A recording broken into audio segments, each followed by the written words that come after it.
So today I'm going to discuss axiom, axioms or axioms in mechanics, or axioms of mechanics. So the first axiom that you should know is that the parallelogram law.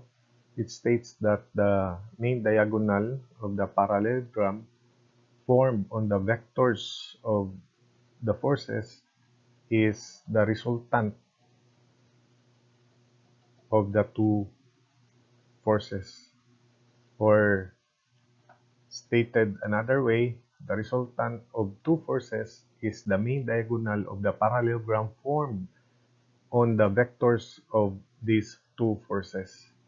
So if we have F1 and F2, so all you have to do is draw a parallelogram by, from their tips, you draw lines parallel to the two vectors or two forces in order to form a parallelogram in that manner. Then the main diagonal, by the way, is not necessarily the longer diagonal. So the main diagonal is simply defined as the diagonal drawn from the tail. If this is the tip of force 1, this is the tail of force 1.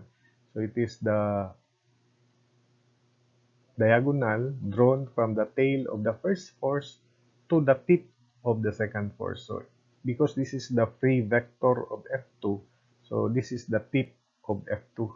So that's the main diagonal. So that's the resultant, which is equal to F1 plus F2. But remember, F1 and F2 are vectors. So the magnitude is not simply F1 plus F2, and it is directed to that case.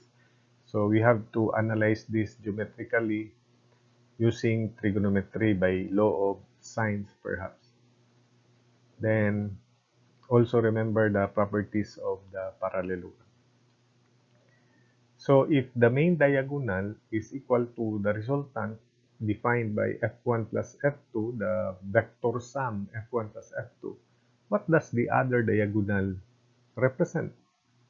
So the other diagonal, depending on the direction of the arrow for the other diagonal, it is, if it is directed from left, so if this is the tail of the other diagonal, this is the tip of the other diagonal, then the arrow is pointing down to the right, then therefore this other diagonal here is equal to the F1 plus the negative of F2, or F1 minus F2. Again, if the arrow is from this corner, if this is the tail of the diagonal and this is the tip, so that diagonal is equal to F1 minus F2. But if it is if it is directed from right to left, so this is the tail and that's the tip of the other diagonal. So it is equal to F2 minus F1. So that's it.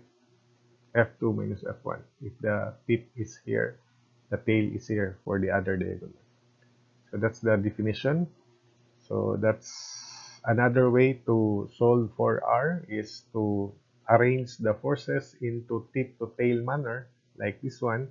So this is the first force, that's the second force. So the resultant is simply obtained by drawing a vector, or represented by an arrow, which starts, or which tail is at the tail of the first force, then it ends at the tip of the last force.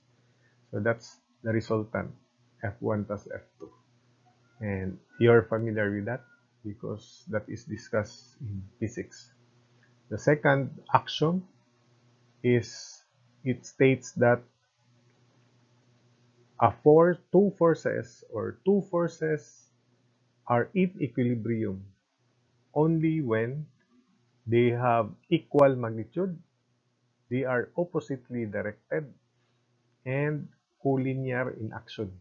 So those are the conditions for two forces in equilibrium.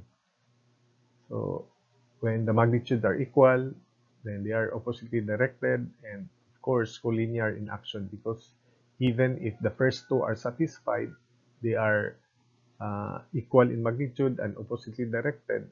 They are not collinear in action. It will create what we call couple, which is the topic in the future. So if this is the body and we have two forces here, these two forces are in equilibrium because they are equal in magnitude, oppositely directed, and collinear in action. So the body remains at rest for that case. Another example for equilibrium, that's it. So the body remains at rest. And for this third case, then you just remove them because the effect of the two equilibrium forces is nothing. So therefore, it's just like removing the forces anyway. There's no effect to this rigid body here.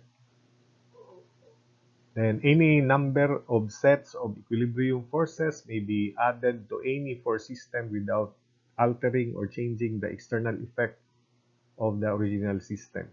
So that is, if there is a system of forces, you can add any set of equilibrium forces, any number of sets of equilibrium forces, and the original system is not affected. So remember the principle here, we remove the two forces because anyway the two forces are in equilibrium, and those forces in equilibrium have no effect in the system. So it's just like that. You can also add 1,000 pairs of equilibrium forces here.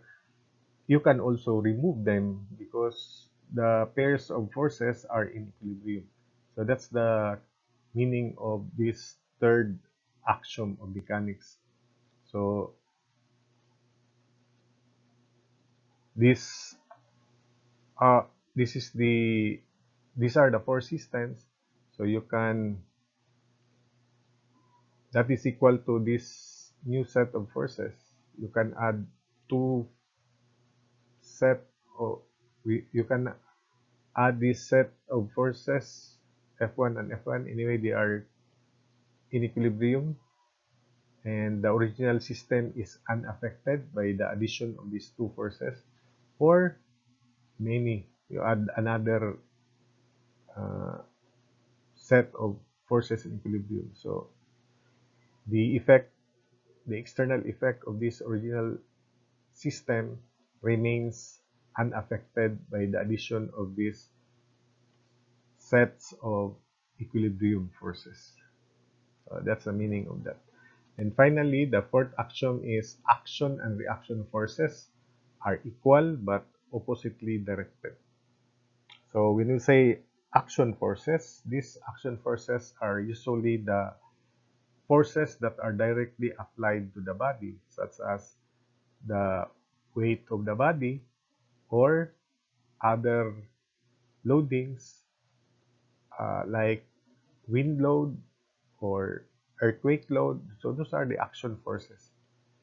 Those are forces that are directly applied to the body.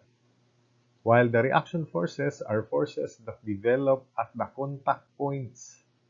So these are the transmitted reactions at the contact points between two or more bodies. So if we have two bodies that are in contact, definitely there is reaction force if you at the contact point. So if you reveal them, so they are equal but oppositely directed. So if in one body the force is directed upward, on the other body, when you do the free body diagram, it should be directed downward. Or if in one body the reaction force is up to the left, then on the other body it is directed down to the right. So that's axiom axiom number 4. So those are the four axioms of. So the action forces again are those that are directly applied to the body, such as the weights of members and equipment and external loads caused by wind or earthquake. So I already mentioned that. So the reaction forces are those that are developed or the transmitted forces at the contact points. So between two or more contacting bodies. So For example, if you draw the free body diagram of this system here, you always treat, for example, this log here as your body. So your body is supported by this bar here, and of course we have here a cable, and because your body will be in contact with points D and E, you will feel that you are compressed at D and E, right? So compression force is, by the way, the direction of a compressive force is important also in the construction of the free body diagram. So a compressive force is one that represented by an arrow, and that arrow is acting at the point of contact, and that's a compressive force. In other words, a compressive force is represented by an arrow, and that arrow is acting at the point of contact. While tension force, like this cable here, the arrow is directed away from the point of contact. So if it is at D, the arrow would be to the left. And if you consider point C, the arrow should be to the right. So for tension force, the arrowhead is pointing away from the point of application, while for compressive force, it is pointing towards the point of contact or point of application. So that's a cable or rope, and this is a smooth bar or strut, so there's no friction. So first, we may draw the free body diagram of the bar. Imagine that that's your weight. So that's the smooth log or cylinder.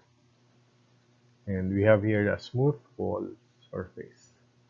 So a compressive force, as mentioned earlier, is indicated in the free body diagram, or the FBD, as an arrow with the head pointing at and towards the point of application, while a tension force is indicated in the free body diagram, or the FBD, as an arrow with the head pointing away from the point of application. So the free body diagram is a portion of a body or the whole portion of contacting bodies showing the action and the reaction forces. And in some cases, we have to completely level the dimensions and other details so that we can analyze easily the forces on the bodies. So if this is the log, because you will be compressed at D and E, and this is smooth wall, the reaction would be perpendicular to the smooth wall. So we have a force rightward, called that RD, or the reaction force RD. By the way, the weight of the log must be applied first because that's the action force. Let's call the weight as W.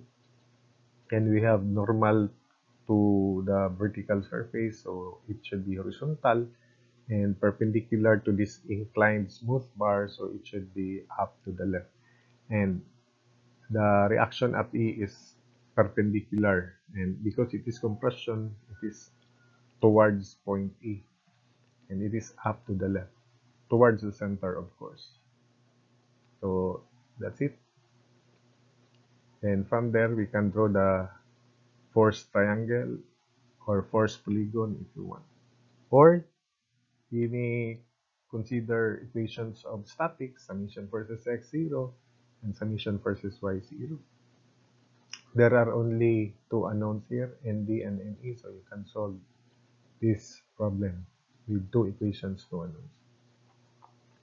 Then for the strut, so this is the strut, this is a reaction force, so therefore if this is up to the left, then when you draw the free body diagram of the strut, it is now down to the right, but equal to NE, and also perpendicular to the strut. Then because this is a cable, it is subjected to tension. A cable cannot resist compression. Try to imagine a thread or a cord, then you compress it. So you don't need to apply a force, it will automatically